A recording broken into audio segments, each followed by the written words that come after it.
Good morning, everyone. As future teachers, I'm sure you have all thought about how you want your classroom to look. I will be talking today about how to effectively set up a self-contained classroom using the STAR program so that you are sure to have success.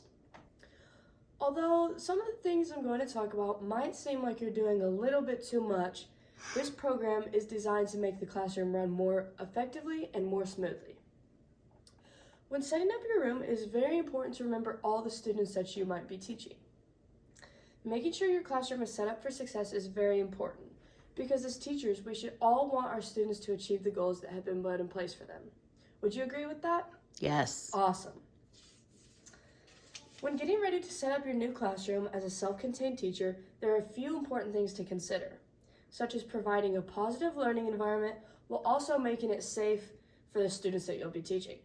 The STAR program makes this so much easier. When setting up a room, it is very important to have a transition area over here.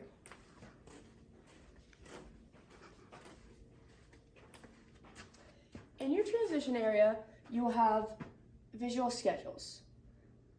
Visual schedules are very helpful tools for most of the students that you'll be teaching. Students will use these to know exactly where they're supposed to be in the room when the timers go off. Here we have them color-coded, just like the areas I'll be showing you around the room today. These visual schedules should be done on Velcro and are color-coded. These are easy to be used because they can be changed from day to day and even multiple times throughout a day if they need to be. The next area we're going to talk about is a small group table, where you can sit and work with your students in a small group setting. This is the small group area. Here is where you may be doing your morning circle time, your daily check-ins with the teacher, and even your weather calendar work. This can also be used for some free time you might have to do stuff on the smartboard, or even if you need some extra teaching tools you can use on here. The next area you need to set up is DT, or discrete trial.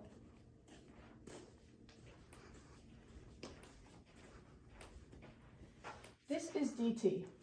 DT is a structured technique that breaks down life skills into small or discrete parts. The teacher or para will teach these skills one by one. While doing so, the teacher or para will use tangible reinforcements for the desired behaviors. This could be a food item or a preferred toy, such as Play-Doh or a toy car. The skill is then practiced and a student will work towards mastery of these functional skills. Here you can see again, we have our color-coded area like what shows on the schedule. Next is PRT. This here is our PRT. PRT, or Pivotal Response Training, is the next needed section of your classroom. PRT is a naturalistic behavior intervention that uses principles from ABA, or Applied Behavior Analysis, to build on student learning and interest while using preferred items to highly motivate the students by using cues and rewarding them by showing appropriate social interactions. It uses a lot of shared control so that students can have ownership of their actions. Tasks are varied for each student while they are in the PRT area, so you as a teacher will need to know just what motivates each of your students. Next is the teacher table. Here we have a teacher table area where the students will sit as the teacher and para works with them on the goals that have been set for them.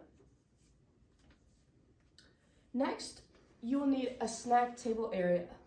Here you can see we have a snack table here and also a snack table here. The snack table area might be used for snack, or it might be used for a place that some of the students might need to eat lunch in the classroom because they're not able to go and eat with the rest of the general education peers.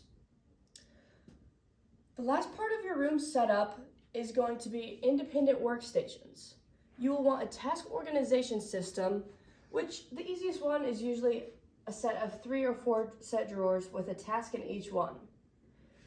The students will start with a task in the top drawer and they will complete it. Then they will move on to the next one until all of the tasks have been completed.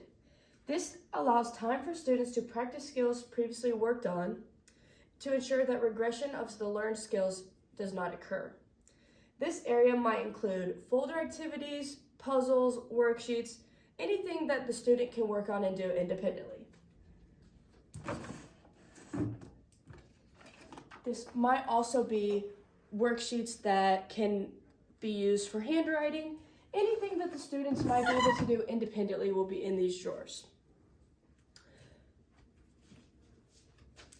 So now we are going to work on drawing our own classroom setup that will be effective for the students that you might be teaching. Some also other things that you might think about including is sensory items, like this sensory swing that we have here.